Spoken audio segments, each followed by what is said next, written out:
നിങ്ങൾ ഡെയിലി പുറത്തു പോയിട്ട് ഷവർമ കഴിച്ചോ, അൽഫാം കഴിച്ചോ, മയണൈസ് കഴിച്ചോ, വറുത്തതും പൊരിച്ചതൊക്കെ എന്ത് വേണം കഴിച്ചോ, ആരും നിനക്ക് ഒന്നും പറഞ്ഞു തരാനുണ്ടാവില്ല. അത് കഴിക്കരുതടാ, അല്ലെങ്കിൽ ഇത് കഴിക്കരുത്, അങ്ങനെയൊന്നും പറഞ്ഞാൽ ആരും ഉണ്ടാവില്ല.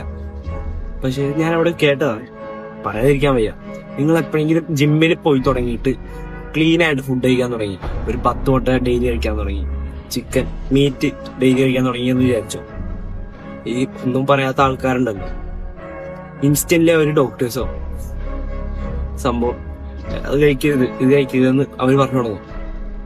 ഇതിനെ പുറകെ 2 കാര്യങ്ങളാണ് ഉള്ളത്. ഒന്നാമത്തെ കാര്യം അറിവില്ലായ്മയാണ്.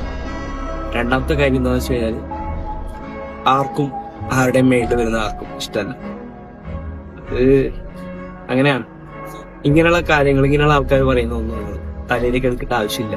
നിങ്ങൾക്ക് എന്ത് തോന്നുന്നു, എന്ത് ചെയ്യാൻ തോന്നുന്നു അത് ചെയ്യാം. That's it.